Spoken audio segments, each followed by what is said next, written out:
Let's take a deep dive into the topic. Number 10, cracking your knuckles. That satisfying pop could cost you later. It starts as a little tension. You stretch your fingers. Pop. Feels good, right? But over time, cracking your knuckles can wear down the delicate structures that keep your hands working smoothly. That sound you hear? It's gas bubbles in the joint fluid bursting. While the pop itself isn't harmful, the repetitive pulling and twisting motion puts strain on ligaments and tendons. Do it often enough, and your joints may loosen, reducing grip strength and flexibility. Some people even develop swelling or stiffness with time. No, it probably won't give you arthritis, but if your hands start feeling weaker or achy later in life, your cracking habit might be part of the reason. Number 9. Nail biting. VIP access for bacteria straight into your body. It's a nervous habit. You might not even realize you're doing it during a stressful meeting, while watching a movie or scrolling your phone, but underneath your nails is a playground for bacteria and viruses. You touch public railings, door handles, dirty keyboards, and then bring all that right to your mouth. The result? Increased risk of colds, flu, stomach bugs, and even more serious infections. On top of that, chronic nail biting wears down your front teeth, potentially causing cracks, shifting, or chipping. Your gums suffer too, and the skin around your nails can swell, bleed, or become infected, sometimes severely enough to require medical attention. Breaking this habit isn't easy, but the cost of keeping it is much higher than most people think. Number 8. Holding in a sneeze. A silent explosion in your head. You feel the tickle in your nose. You're in a quiet room, so you clamp your nostrils shut and keep your mouth closed, desperate to avoid the sound. But what happens next isn't harmless. That high-pressure air, normally meant to shoot out at nearly 100 miles per hour, gets trapped inside your head. This internal pressure can rupture your eardrums, break tiny blood vessels in your eyes, or even crack small facial bones. Some cases have resulted in subcutaneous emphysema, where air escapes into the tissue beneath the skin, all because someone didn't want to sneeze in public. Your body has a purpose for that sneeze. Let it happen. It's better than exploding from the inside out. Number 7. Using Q-tips. A silent attack on your ears. Cotton swabs look innocent. In fact, most people grew up believing Q-tips were the only way to clean ears. But every time you insert one into your ear canal, you risk doing real damage. Rather than pulling wax out, you're often pushing it deeper. Over time, this can create compacted wax that muffles sound, causes pain, and leads to ear infections. Worse still, one slip of the hand, or an unexpected sneeze, can jam that Q-tip into your eardrum, causing a painful rupture and even hearing loss. The skin inside your ears is sensitive too. Scratches from cotton tips can turn into little wounds that bacteria love to infect. Bottom line, your ears clean themselves. Just wipe the outside gently and leave the inside alone. Number 6. Overdrinking water. Drowning yourself from the inside. Drink more water is advice you hear everywhere. And yes, staying hydrated is essential. But what they don't tell you is that too much water, too quickly, can be life-threatening. When you overwhelm your body with water, your blood sodium levels drop, a condition called hyponatremia. This causes water to rush into your cells, making them swell. Your brain is especially sensitive to this swelling, which can lead to confusion, vomiting, seizures, or even death. It's happened to marathon runners and even children who were forced to overhydrate. The fix? Don't follow a rigid water schedule. Just drink when you're thirsty. Your body knows better than any online hydration calculator. Number 5. Loud earbuds. A slow death for your hearing. You're lost in your favorite song, blocking out the world. But inside your ears, damage is quietly piling up.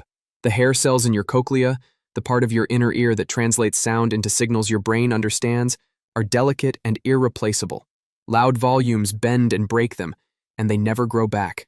Earbuds can easily blast sound above 100 decibels, louder than a chainsaw. At those levels, even 15 minutes of exposure can cause permanent hearing loss.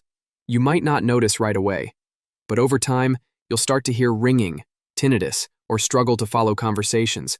If you love music, that's awesome, but love your ears too. Turn it down, take breaks, and invest in volume-limiting headphones if needed. Number 4. Night lights. Tiny glows that wreck your rest. Think your nightlight or phone charger light is harmless? Think again. Even dim light at night can confuse your brain into thinking it's still daytime. That little glow disrupts melatonin production, your sleep hormone, and throws your circadian rhythm out of balance. What happens then? Poor sleep quality, fatigue, mood swings, weight gain, and even insulin resistance. A study on mice showed that even low-level light exposure at night led to depression-like symptoms and metabolic issues. The effect on humans isn't that different. If you want true rest and recovery, sleep in total darkness. Use blackout curtains. Cover those LEDs. Let your brain go fully dark. Number 3. Sitting too long. The most comfortable way to shorten your life. Modern life has us sitting more than ever, at work, during commutes, while watching Netflix. And it's slowly destroying our bodies. Long periods of sitting slow down blood circulation, weaken core muscles, reduce calorie burn, and increase fat storage. Enzymes that break down fat actually shut off when you sit too long. Over time, your posture suffers. Rounded shoulders, forward head, and a weakened back. Studies link excessive sitting to heart disease, diabetes, and even early death. It's no wonder some doctors call it the new smoking. Get up every 30 to 60 minutes. Stretch, walk, or do a quick set of squats. Small movements add up in big ways. Number 2. Sleeping on your stomach. A nightly attack on your spine. It might feel cozy at first, but sleeping face down is tough on your body. To breathe, your neck has to twist sharply to one side for hours, putting pressure on cervical joints and compressing spinal nerves. Meanwhile, your lower back gets flattened against the mattress, robbing your spine of its natural curve. The result? Tingling in arms, morning stiffness, neck pain, and long-term spinal misalignment. If you can't sleep any other way, try using a thin pillow under your head and a second under your hips. But ideally, train yourself to sleep on your side or back. It's much better for your spine and nervous system. Number 1. Holding your pee. Stretching your bladder until it gives up. It starts with a thought, I'll go later. Then later becomes an hour or 2. But every time you ignore your body's urge to urinate, your bladder stretches past its comfort zone. Do it often enough and it loses elasticity, like a balloon that's been overinflated too many times. Eventually, it can't fully empty. That leftover urine becomes a warm breeding ground for bacteria, increasing your risk of painful urinary tract infections. Worse still, your pelvic floor muscles may weaken, leading to incontinence when your bladder leaks without your consent. Next time you feel the urge, don't wait. Your bladder isn't a storage unit, it's a signal. Listen to it. So how many of these habits do you recognize in yourself? No judgment here, we've all picked up bad habits. But it's never too late to change. Small daily improvements can save you from big health problems later. If you found this helpful, share it with someone you care about. Because sometimes, a little awareness can save a life. That's it for today's video. I'll be making more videos like this, so don't forget to subscribe so you won't miss out.